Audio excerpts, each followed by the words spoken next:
Heyo! All right, we're back. We're going to work in this part of the videos on validating our passwords. So the first part, we're going to work on this. Now, I've already created, so you can copy these over, a couple of variables, one that will reference the input box and one that will reference the span so that we can add our error messages below that. So go ahead and copy that over. And then for this, let me scroll down here.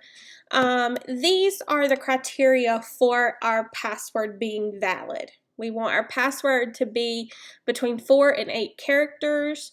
It needs to start with a letter of the alphabet and either uppercase or lowercase, and it needs to contain at least one number. So we have 3 different criteria here, as opposed to the validate email where we really only had 2 criteria.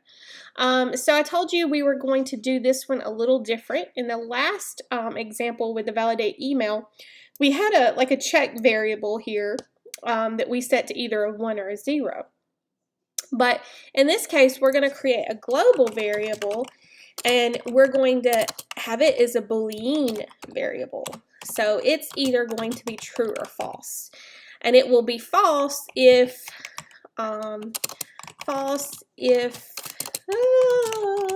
criteria not met. Okay, so eventually, once we have all 3 of our criteria, we can check to see if any of those criteria are not met by checking the variables for each particular criteria. Okay, so make sure you add that up in your global variables, and then come on down below your function validate form.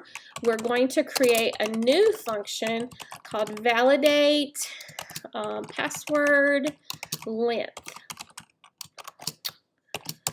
Okay, so this is where we are going to check if password is between 4 and 8 characters. So this should be pretty simple, right? I bet if you paused the video and you thought about it, you could probably figure this one out on your own. But of course, it's a tutorial, so I'm going to demonstrate. So let's create a variable called user pass, because we know that we need to know how long the password is, right? So how are we going to access that? Well, we already know there's a variable that accesses our input box, and it's called pass1input. And we know to get the value, we can just do the .value property. Well, we can also just add that length property on the end of that. Okay, so that's going to return how long the string of characters is that the user typed in the password text box. Okay. So now we just need a simple if statement. So we're going to say, let's think about our conditions here. If our password is less than 4, and if it's greater than 8, then it's invalid. Okay, so let's try that. If user pass is less than 4, notice my use of parentheses here, because each individual condition needs to be in a set of parentheses, and then our overall condition needs to be in a set of parentheses.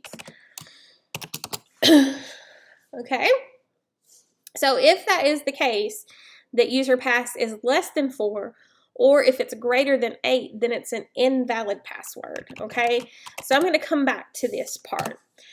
Else, that means it is a valid password. So let's set our check length variable to true.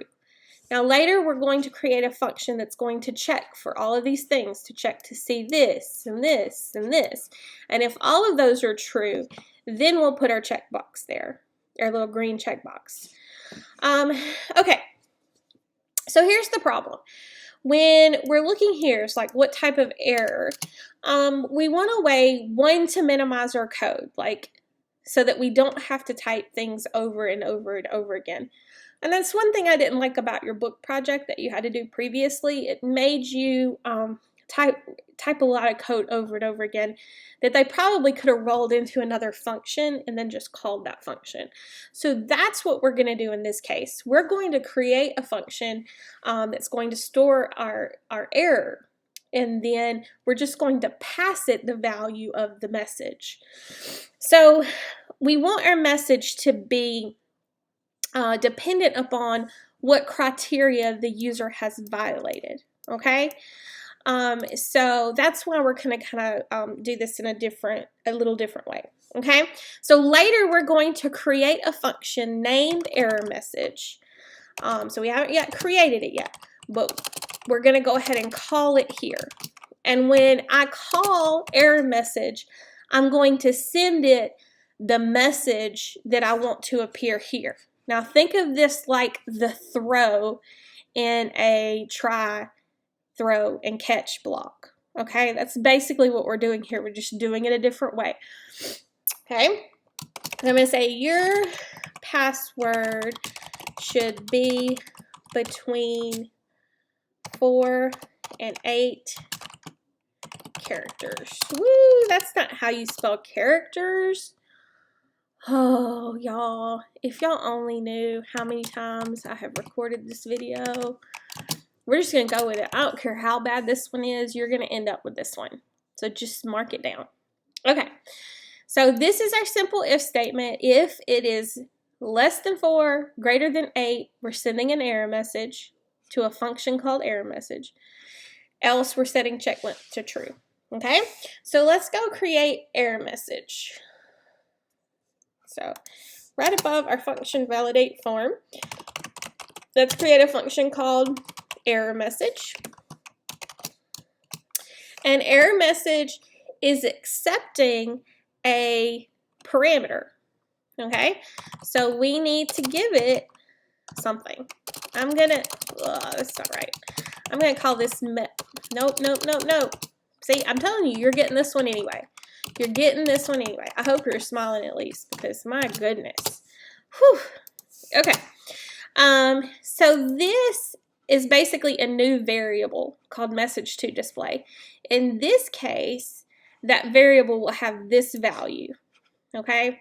If this condition is true, then this function is called, and this value is passed to this variable.